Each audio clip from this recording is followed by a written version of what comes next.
Pemirsa, McKinsey memprediksi bahwa pada tahun 2030 Indonesia akan menjadi negara ekonomi terbesar ke-7 di dunia.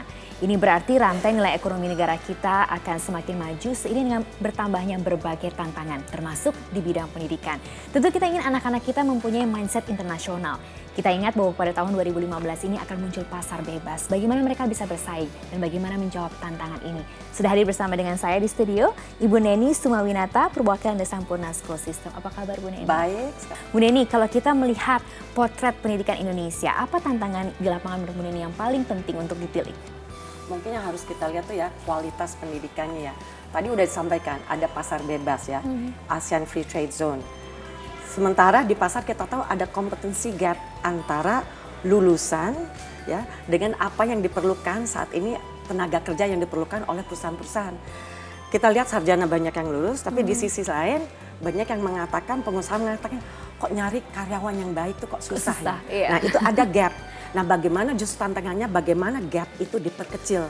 Karena kalau tidak nanti siapa yang mau mengisi job-job yang diperlukan oleh perusahaan agar mereka terus dapat berkembang dan berusaha terus.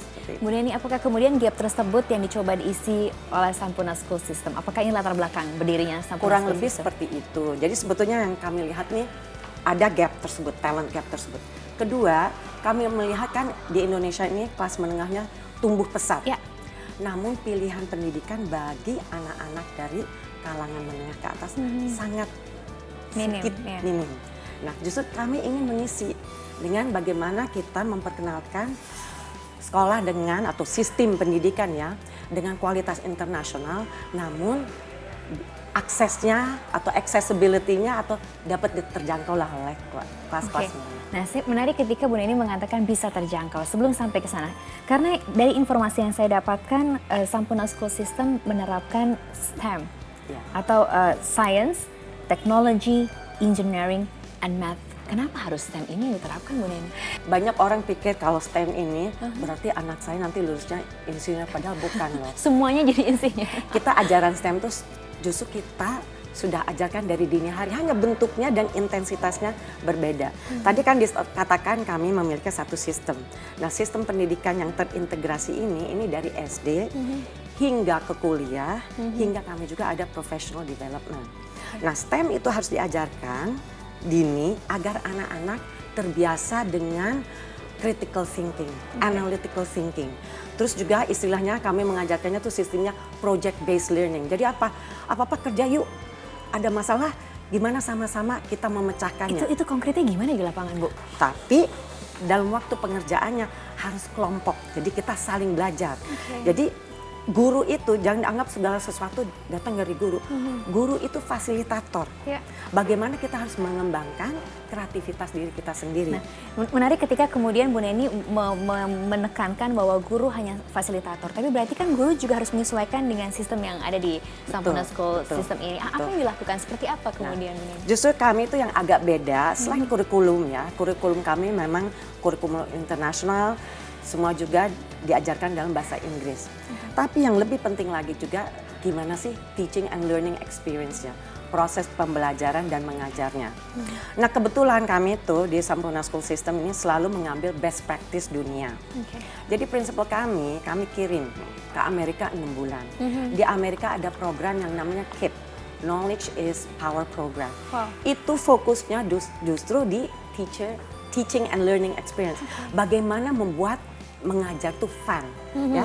Tidak saja di dalam kelas, luar kelas, sambil tour, sambil jalan-jalan di nature, banyak hal Jadi yang tidak kita hanya bisa di kotak peroleh. kelas itu ya Bu Betul. Neni dengan dua arah Betul. saja, Ya. tapi anak-anak Dan ini bagian dari yang kita sebut sekarang 21st century learning.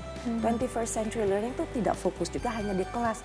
Berderet, bangku itu kuno. Ya. Harusnya kita tuh yuk rumput di tengah-tengah, circle, pakai iPad. Dari kecil harus Betul. diajarkan pakai komputer gimana sih? Tapi dengan cara yang menggunakan- benar, dengan digunakan cara untuk yang benar. apanya, iya. Bagaimana kita bisa mendapatkan informasi. Dan ujung-ujung kita harus sharing segala sesuatunya. Betul, karena juga kita tidak bisa membendung anak-anak zaman sekarang dengan segala teknologi, dengan segala juga kecepatannya mereka dalam meraih informasi dan sebagainya. Itu yang kemudian coba dirangkum dengan segala sistem sekolah yang ada di Sampurna School System.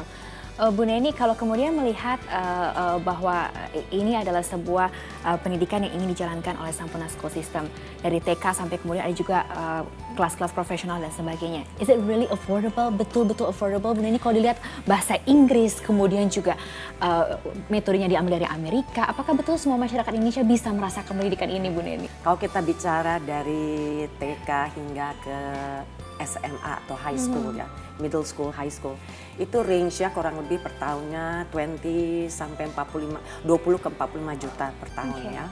Kalau kita bicara universitasnya, tergantung fakultas, itu kira-kira 200 sampai 400 juta nih untuk 4 tahun ya. Nah, tapi sebagai contoh, kita di Sampurna University, misalnya memilih engineering.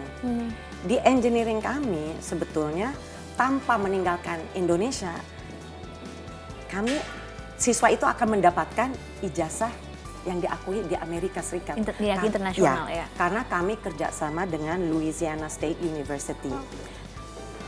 Ijazah kami accredited oleh ABET dari Amerika. Berarti dengan ijazah tersebut bisa kerja di Amerika, bisa juga kerja di luar negeri. Jadi dapat 2 ijazah. Ijazah dari Sampurna University-nya dan ijazah juga dari Louisiana State University tanpa meninggalkan Indonesia ya. Tapi boleh, siswa juga boleh pilih. Kalau saya nggak mau misalnya 4 tahun di Indonesia, tapi juga ingin mengenyam 1 tahun di Amerika, di Louisiana State University, boleh juga. Dan kalau pergi ke Amerika, karena kerjasamanya, biayanya yang dikenakan kepada kami adalah in-state tuition fee, jadi bukan biaya untuk siswa yang internasional. Berarti ada pilihan-pilihan.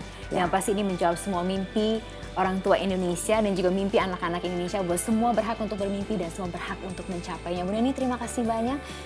Selamat juga untuk Sampurna School System-nya. Semoga bisa mencerdaskan anak-anak Indonesia pastinya. Sampai jumpa. Thank you, Bu Neni. Thank you.